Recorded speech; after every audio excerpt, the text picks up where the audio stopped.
Hello. This is chapter on perseverance, to persist, to strive in spite of difficulties. The irony being, this is now not the first time I've had to do this because the previous video apparently failed somehow. So I'm going to have to do this again. It's the story of giants. They say it was a summer of many storms that time when Redcalf's people were camped on the prairie north of the running water river and south of the Great Muddy. Cloud and Plum were married in the moon of berries ripening, or May. 2 evenings later a storm blew in from the southwest, so fierce that the old ones said it was the worst one they ever knew. The winged ones stayed out of the sky, two-legged stayed inside shelter, and four-leggeds hid inside thickets. Women braved cold raindrops and stinging hailstones to pound in picket pins so the buffalo hide lodges would stand strong in the howling winds. The night sentinels covered their heads with buffalo robes as they stood watched. Big black clouds rolled across the sky, and the thunders shouted, their mighty voices crackling and rumbling, and their angry eyes flashing with the light of 100 suns. But the storm was not the worst thing that happened to Redcalf's people that summer. While they waited out the wind, rain, and hailstones, something dark and ugly came out of the night, ripping into their lodges. Cloud and Plum huddled together in their new home pitched behind her parents' lodge as the great storm rumbled and blew. Their lodge stood strong in the wind, however, and they knew it would pass, as all storms do. But from the darkness they heard cries of fear, of terror. Dogs barked and howled in fright, men shouted warnings that were lost in the wind. Women and children screamed. Something ripped their lodge from its picket pins, something more powerful than the wind, a mountainous black figure, far taller than the lodge, stood outlined against the lightning flashes. It was Aya, the giant, with the strength of 1,000 men, the blackest of hearts, and a bottomless hunger that drove him to terrible deeds. It's always giants.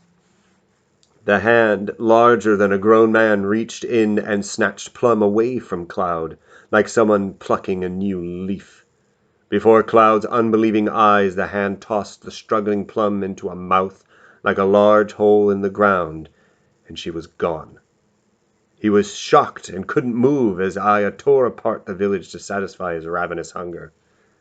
Many lodges were torn apart that night. Many minds were numb with fear as Aya swept through the village. No one nor anything could stop him. Cloud and a few other young men pulled themselves together to grab bows and send arrows at the giant, but the thing paid them no heed. Aya grabbed girls and young women and tossed them into his wide, slobbering mouth. Then he was gone into the blackness of the stormy night, leaving behind torn, scattered lodges, confusion, and grieving hearts. By dawn the storm weakened and the people began to put their village back together, but they could only grieve for their lost precious ones snatched up by the giant. Redcalf gathered the council of old men together to consider what to do. It was no use to do anything, some said. Aya was too big and powerful. The only thing to do is move the village and hope it doesn't return, some advised. Women began to take down the lodges in preparation for the move, and men gathered the travois dogs to pull the loads, for this happened in the time before horses came. Cloud didn't intend to make the move. He was angry. Aya had taken his new wife, and he could only imagine her pain and terror. He went to his mother and father and announced that he would gather his weapons and strike out after Aya. Word spread quickly of Cloud's plan, and 7 others joined him. Soon 8 stalwart young men headed east, armed with lances, knives, and bows and arrows. And a terrible anger. Aya's trail was easy to follow. His footprints were so deep that rainwater gathered in them. Redcalf led the people north toward the great muddy river as the 8 young men took the trail of revenge after Aya. After half a day's travel, they found him asleep on a hillside, far enough away to look small. When they were a long bow shot from him, Aya awoke. They hid and watched as the giant stretched and scratched. He was an ugly beast, naked and unwashed, with twigs and branches caught in his long, tangled hair. He scowled with the air of someone with nothing to fear. Cloud and the others had never seen Aya. They knew him as an imaginary creature in the stories told by the old ones, a fiction made up to scare them into behaving. Grandma Littlebird would only smile secretively when he or his sister Shawl, as small children, would ask if Aya was real. Now there he sat, bigger than any living thing Cloud had ever seen. And somewhere inside his stomach were Plum and all the other girls and young women the thing had snatched up.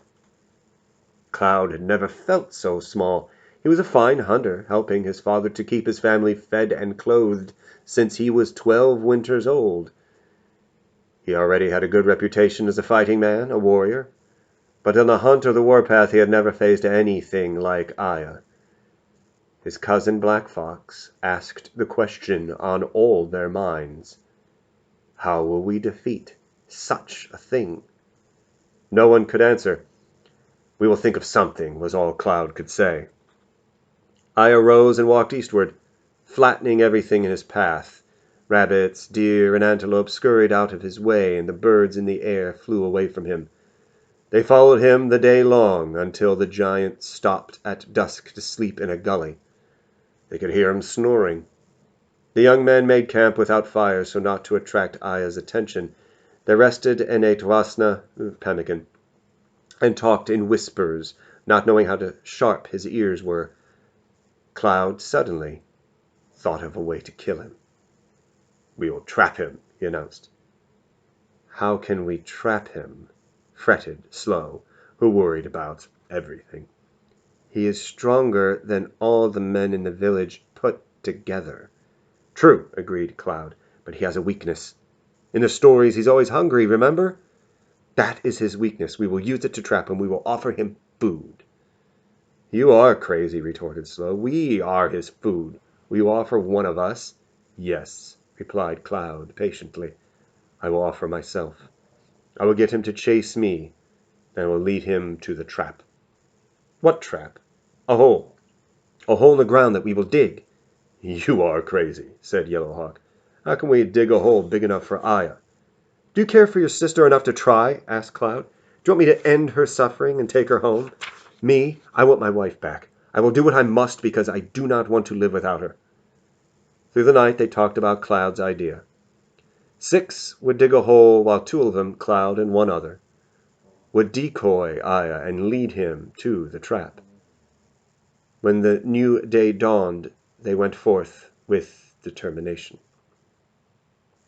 The place they chose for the trap was a dried-up creek, in a flat plain where the ground was sandy and easy to dig. They quickly made stone axes. 2 deer were killed for meat to feed the diggers because they would work night and day. When the digging started, Cloud and Yellowhawk left to find the giant. They would need to keep him decoyed until the signal was given that the trap was ready.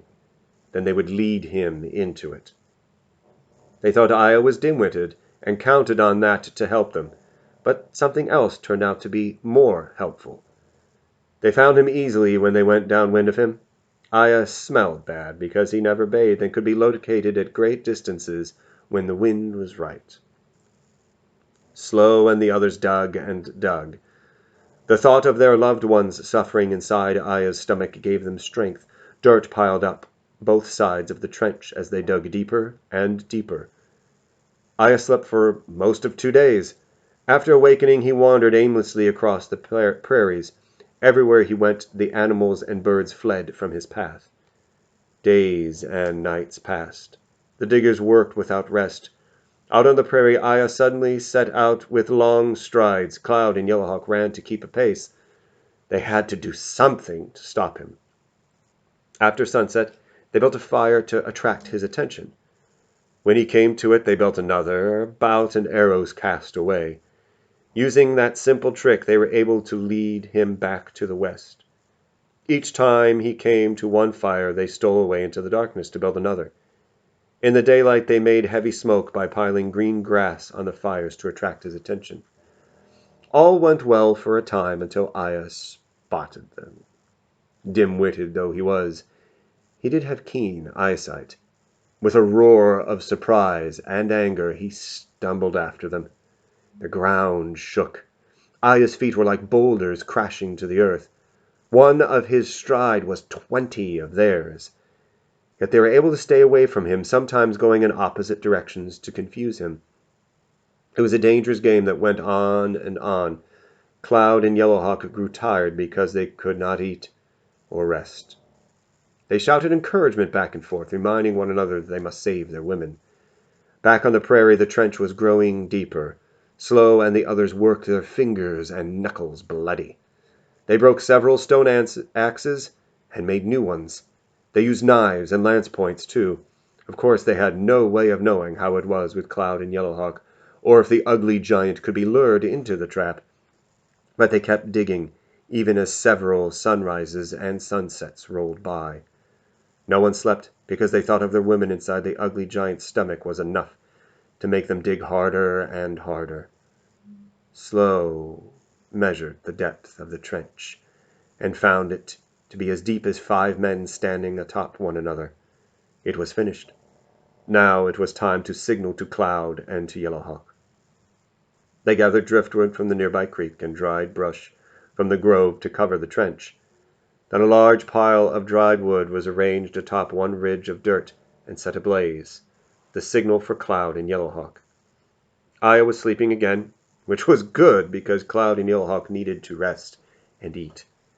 They suddenly saw a fire in the distance and knew what it meant. Slow, Black Fox, and the others had finished the trap. Yellowhawk's leg was still hurting. Aya had nearly grabbed him, but he had been able to slip from his grasp. He had tumbled down into a gully and badly wrenched his knee. Cloud hid Yellowhawk in a low Cloud hid Yellowhawk in a low plum thicket. Aya had nearly stepped on them several times as he searched for them, yelling his frustration. Now the trap was ready, and Aya had to be lured to it. Cloud would be the bait by himself. Yellowhawk was angry because he couldn't help, and Cloud had to convince him to stay hidden. Cloud prepared himself. He prayed and made offerings, making sure Yellowhawk was well hidden. He went after the angry and dangerous Aya. It was easy to find Aya and easier to get him to follow. To him, Cloud was a little pest to be crushed. With a roar like thunder, he took up the chase. To stay alive, Cloud had to keep out of the giant's long reach.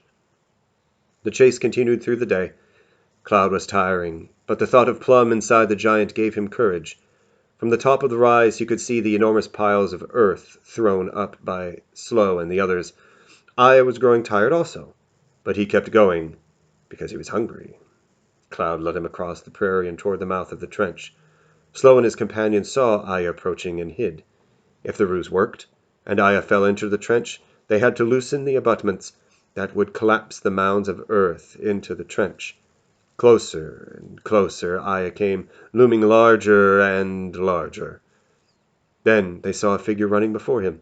It was Cloud, and it was plain that he was near the end of his endurance, stumbling badly and falling every few steps. Cloud had thrown away his weapons since they were useless against Aya. Soaked in sweat, he ran only on sheer willpower. He fell many times and each time fought mightily to regain his feet and push on. If he didn't, the giant would crush him like an insect with one swat. Down a grassy slope, Cloud lost his footing and slid to the bottom. Aya's hand came down like a falling tree. Cloud rolled aside to barely avoid being flattened. He had no more strength in his arms and legs, and his mind was numb. He was too exhausted to be afraid. He had given everything he had. He could do no more. Closing his eyes, he waited for Aya to crush the life out of him.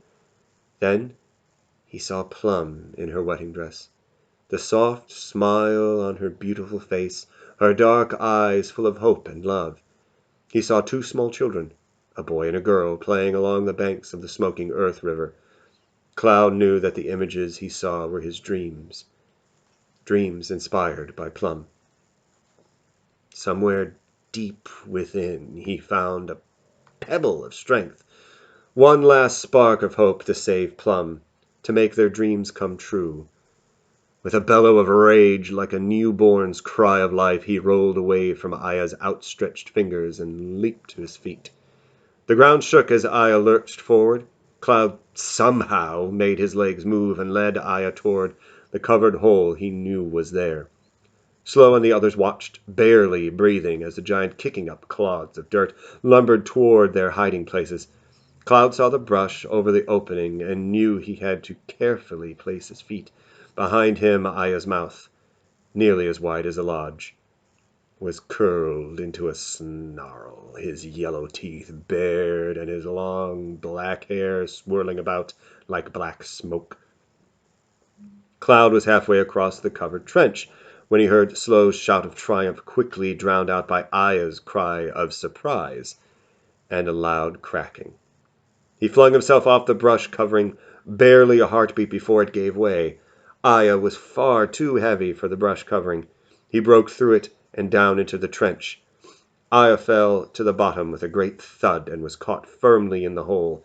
Dust billowed upwards as he struggled, filling the air with deafening yells of rage.